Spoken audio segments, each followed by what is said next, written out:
All right. So, I'm Victor Rodriguez. This is for DIMA 100. I am interviewing my friend Angel. Angel, you want to introduce yourself? Yes, my name's Angel Cabrera. I a friend of Victor's and recently just have been doing the military. So yeah, that's a short conclusion of me. Yeah. How long have we been friends? I think it's been at least a good, I'd say like 8 years. I was gonna say it's something like I was saying like. Yeah, I'd say around 8 years because I did the high school was 4 years and then military is 4 years. Yeah. So it would be 8 years or more. Dude, I remember I met you. You were trying to do your laundry because you didn't have the laundry set up in your apartment yet. Yeah, I never went to that laundromat ever again in my life. But it was an experience, yeah, for sure. Yeah, so what's it like being back, man? What's it like being back in the States? It's weird because you're just used to having everything be an order in the military. Mm-hmm. So in the daily life that I go through, I remember getting breakfast in the morning, going to work. Then after I go to work, I'll take my nap. And you had a tight schedule, right? Yeah, and then I would go to the gym afterwards, and then I would either read a book or do something else with the time that I had. And so it just felt like everything was neatly put together for me. And now being out, it's like being back here, just like everything is just like all over the place. Not to say chaotic, but I mean like you can more or less do whatever you want. And, like, does that make you feel weird? Obviously, it does. Yeah. That's basically one of the biggest challenges. Is I feel like it's a routine. It's better than having nothing set in stone for your day. What would you conclude that you got out of being in the military? I feel like a lot of people do things and they think that they work really hard for stuff and that they're working extremely hard when they really haven't worked very hard for much of what they have. Right. And being in the military, especially when you're doing the training from the beginning, it teaches you to like disassemble the things that make you you, and you're just a number really. Right. And so it makes you have to look into the things that aren't your personality to get you out of stuff. Like, let's say you were at a high school and then you would use your charms to get out of like doing homework or like, my essay's late, Yeah. Can I just get another day? You can't do that in the military. You're treated the same way and you get punished the same way. And so it's like your personality doesn't mean much. So it teaches you how strictly given orders. I mean, like the difference between hard work at being at the military and hard work. Say that you're working to get a career. You're working to get that grade. Like that mentality of hard work is shifted, right? Yeah, exactly. And it's definitely more calmer here. And I mean, it was more calm after I did the training, but now that I'm out, it's different because people don't expect stuff from you anymore. You're just a person that's like everybody else. You can either be lazy or you can be hardworking, and it doesn't really matter. No one's gonna really judge you for it. Yeah. Well, not judge you like in front of your face. That's what I mean. They won't ever say it to your face. So skipping towards you came back and everything. What was the first thing you did when you came back? The first thing I did when I came back. Yeah, where'd you go? America, like the first. Yeah. When you obviously you came back during vacations and everything, but when you came back here, what was the first thing that you wanted to do? I went to go eat Chipotle. That's the first thing I did. I got off the plane when I hit Atlanta. I was like, I'm hungry. I haven't had Chipotle in 2 years, so I'm gonna go eat Chipotle. Oof, man! All right. That's the first thing I did. But is that the thing you missed the most? No. Chipotle that was the first thing on your mind, so you're like, ooh. That'd be a simple life. Nah, I think the thing I miss the most is obviously your family, right? You're like, damn, I miss seeing my family every day, getting to be around my family, more specifically my mom.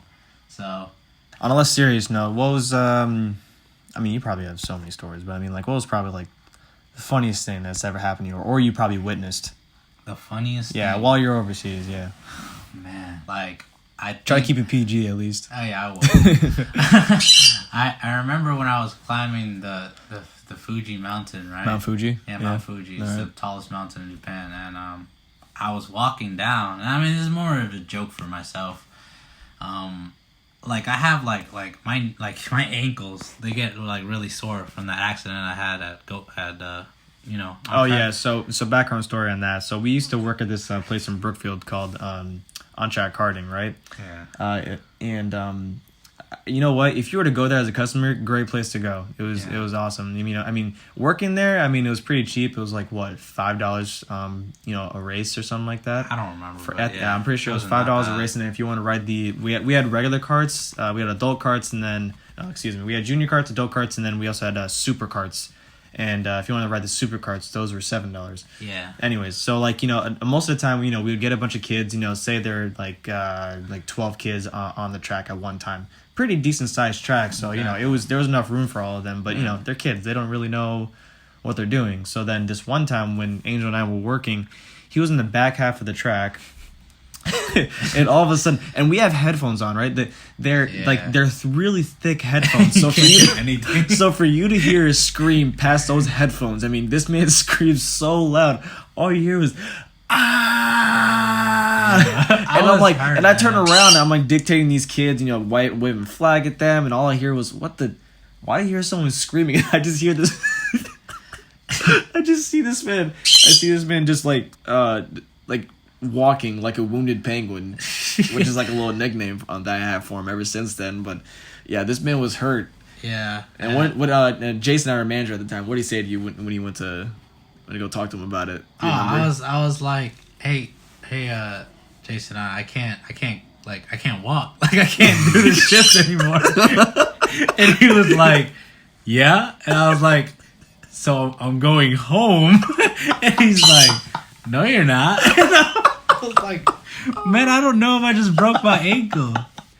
And you almost did. You sprained it so hard that it still affects you to this day. Exactly. So that's what I'm going to. It's I had the ankle issue, and so like I can do everything physically the same as everybody else. When my ankles will like hurt, and then eventually I start getting pains.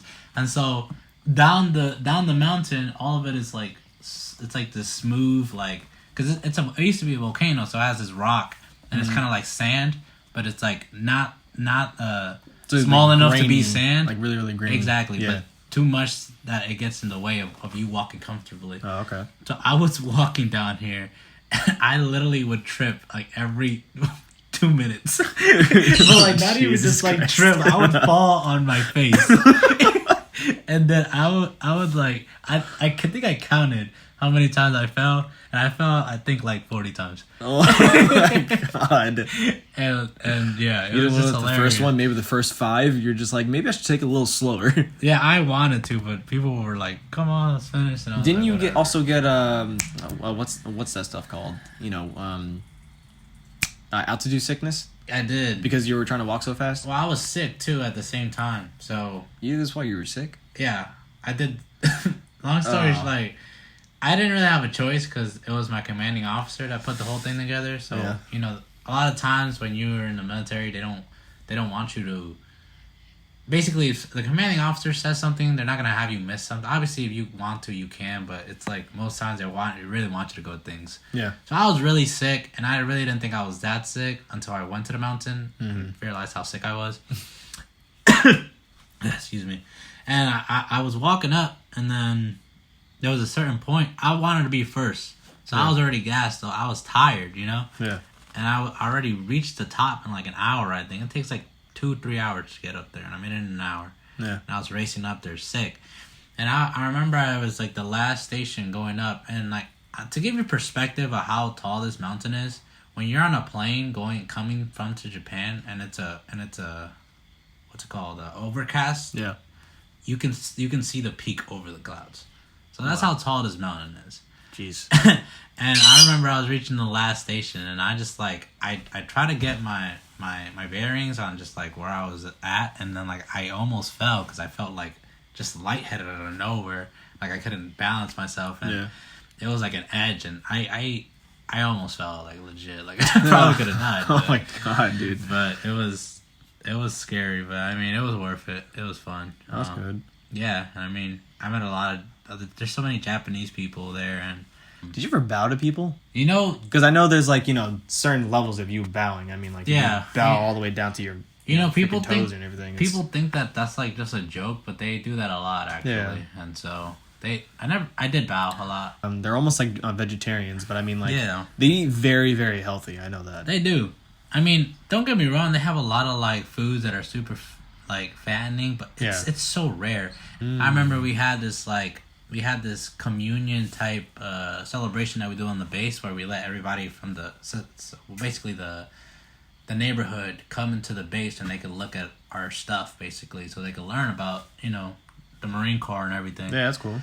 And they have this like really bad pizza place on the base that nobody likes. No Marine likes them. Oh, let me guess what happened. And these Japanese people, they bought all of it. Like, they would buy boxes of it. And it's expensive. Like, a box of it, it's like $15, $20 for a large pepperoni pizza.